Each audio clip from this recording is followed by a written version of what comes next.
చెత్త నా కొడుకులు. ఇది బీజేపీ కానీ బీఆర్ఎస్ కానీ, అంటే కేటీఆర్ హరీష్ రావు కానీ, లేకపోతే ఈ యొక్క బ్రాహ్మణ విద్వేష పార్టీ లేదా ఫేక్ పార్టీ, ఒక్క బీజేపీ పాలిత రాష్ట్రం కూడా మన రాష్ట్రం లాగా 1% లేదు. ఓకే, సో అంటే ఒక ఏది ప్రతిపక్షం అనేది ఆడ నిజంగా సమంజసంగా ఉంది, ఆడ మేక్ సెన్స్ ఉంటే, అక్కడ రియల్ కాజ్ ఉంటే దాని గురించి విమర్శించాలి. కానీ ఏదో నోరుంది కదా అని అవాకులు చెవాకులు వెళ్తా అంటే అది కరెక్ట్ కాదు. కేటీఆర్ అనే యొక్క అహంకారికి 1% కూడా ఏమాత్రము ఏ విషయం మీద అవగాహన లేకుండా ఈ హరీష్ రావు గారు అయితే ఆగుతలేడాడు. 10 నెలలు వానికి అధికారం లేకపోతే వాళ్ళకి మనసున పడతలేదు, ఎట్లానే చేసి కాంగ్రెస్ ప్రభుత్వం మీద బురద అల్లాలి. మరి ఈ గాడిద కొడుకులు ఇవాళ ఈటల రాజేందర్ గారు, లేకపోతే కేటీఆర్, లేకపోతే హరీష్ రావు ఏది పేదలు పేదలు అంటారు కదా, పేదల్ని ఎవరికి పేదలకు నష్టం చేస్తున్నారు? పేదలని ఎవరు ఆదుకోవాలంటున్నారు? వాళ్ళకి పునరావాసం కల్పించడము, వాళ్ళకి యొక్క ఏది ఆ యొక్క ఏమేమి వాళ్ళకి నష్టం జరుగుతుందో పేద మధ్యతరగతి వాళ్ళకి తప్పకుండా ప్రభుత్వాలు ఉన్నదే హెల్ప్ చేయడానికి, ప్రభుత్వాలు, కోర్టులు, అన్ని వ్యవస్థలు ఎవరు అంటున్నారు? ఒక మహాయజ్ఞం చేసినప్పుడు ఏది టెంపరీగా అన్కంఫర్ట్ ఉంటుంది. ఇప్పుడు నా కొడుకుని అమెరికాకు పంపుతా, నా కొడుకుని ఇంకోటి పంపుతా, చైనా అందంగా ఉంది, ఫ్రాన్స్ ఇట్లుంది, స్విట్జర్లాండ్ అట్లుంది అంటారు. మరి మన దేశాన్ని అట్లా చేసుకోవడానికి ఇప్పుడు ఆ దేశాలు ఒకప్పుడు ఎట్లుండేనో చూసారా? చైనా ఎట్లుండే, వాడు ఎంత కష్టపడి ఎంత బలవంతంగా చైనాని అందంగా తయారు చేసిండు. అమెరికా గురించి కూడా తెలుసుకోండి. 60వ దశకం 70వ దశకంలో అమెరికా ఎట్లుండే, డ్రగ్స్ ఎడబడతాడ, లిటరింగ్ భయంకరంగా ఉండే.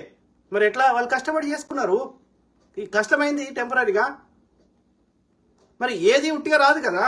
ఆ తల్లి 9 నెలల గర్భాన్ని ఆమె ఇచ్చేస్తేనే కదా పిల్లగాడు బయటకు వస్తాడు. ఆమె ఆ యొక్క ప్రసవ వేదనని భరిస్తేనే కదా పిల్లగాడు బయటకు వస్తాడు, పిల్లగాడో. సిమిలర్లీ టెంపరీగా కష్టం అవుతుంది, ఎవరు కాదన్నారు? మరి ఎవరినైనా ఎవరు చెరువులను కబ్జా పెట్టమని ఎవడు చెప్పిండు? రాణి రుద్రమాదేవి గారు అన్ని చెరువులు కట్టించింది, నిజాములు కట్టించిండ్రు, అసబ్జాయిలు కట్టించిండ్రు, గోల్కొండ కుతుబ్షాయిలు కట్టించిండ్రు. వీటిని ఎవడరా నాశనం చేసింది? తెలంగాణ భూములను చెరబట్టింది ఎవడు? ఇప్పుడు కేసీఆర్ గారు, అప్పుడు కాంగ్రెస్ ప్రభుత్వం అయినప్పటికీ తెలంగాణ కాంగ్రెస్ నేతలు పరిపాలించలేదు. హార్డ్లీ చెన్నారెడ్డి గారు, పివి నరసింహారావు గారు హార్డ్లీ రెండేళ్లు పరిపాలించారు. ఆంధ్రలో మన బతకనియలేదు. అది ఇప్పుడున్న కాంగ్రెస్ కాదు, అది తెలంగాణ కాంగ్రెస్ కాదు. అప్పుడు పరిపాలించిన ఆంధ్రోళ్ళకి మన మీద ఎందుకు ప్రేమ ఉంటుందిరా?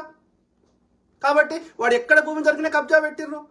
హైదరాబాద్లో ఉన్న 56 కంటే ముందు 48లో స్వతంత్రం వచ్చినప్పటి నుంచి 56 మధ్యలో ఎన్ని వందల వేల చెరువులు ఉండే.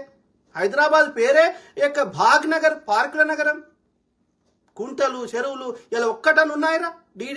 డీడీ కాలనీ వండి, నల్లకుంట వండి, మాసప్ ట్యాంక్ వండి, వందల వేల చెరువులలో దుర్గంధం చేసి వాటిని ఇది ఉంటే మనకి నష్టం జరుగుతుంది అన్నట్టు చేసి ఇలా వందల పెద్ద పెద్ద అపార్ట్మెంట్లు కట్టి మొత్తం హైదరాబాద్కు ఉండే అందాన్ని నాశనం చేసిర్రు, దానికి ఉండే అస్తిత్వాన్ని తీసేసిర్రు. చెప్తా నా కొడుకులు మళ్ళీ వచ్చి ఇలా నీతులు చెప్తా అంటే మరి ఎందుకు వస్తున్నాయి? చిన్న ముసురు పడితే అతివృష్టి అనావృష్టి ఎందుకు జరుగుతుంది? ఇప్పుడు అన్ని వర్షాలు పడ్డప్పుడు మన కరువు రావద్దు కదా. నీళ్లు పడుతున్నాయి, అవి ఏం చేస్తున్నాయి? మనకి ఇళ్లలోకి వస్తున్నాయి, రోడ్ల మీదకి వస్తున్నాయి. తర్వాత అది మనకి అవి దాచిపెట్టుకోవడానికి, భూమిలోకి పోవడానికి ఆ యొక్క చెరువులు, కుంటలు లేకుండా చేసే వరకు ఆ ఇళ్లలోకి వస్తున్నాయి. తర్వాత ఏమవుతున్నాయి? సముద్రంలోకి పోతున్నాయి. అయితే అతివృష్టి జరుగుతుంది, అనావృష్టి జరుగుతుంది. అంటే పడ్డ చెరువుల వర్షాల నీళ్ళని మనం వాడుకోలేకపోతున్నాం. ఎందుకంటే చెర్లు కుంటలని లేకుండా చేసేసినాం.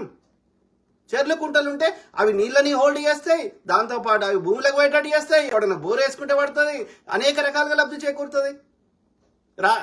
చదవండి రాణి రుద్రమాదేవి గారి చరిత్ర చదవండి. కరువులు కాటకాలు వస్తే ఏం చేసింది ఆమె? అనేక చెరువులు తవ్వించింది. ఇప్పుడున్న లక్నవరం చెరువు, రామప్ప చెరువు, గొలుసుకట్టు చెరువులు. అందువల్ల కరువులు పోయినాయి. రండి అమెరికా రాష్ట్రం రండి, చూపెడతా. అమెరికాలో మినసోటా అనే రాష్ట్రం పోండి, 10,000 లేకులు, పెద్ద పెద్ద లేకులు కౌంట్ చేస్తాయి, చిన్న చిన్న కౌంట్ చేయలేదు.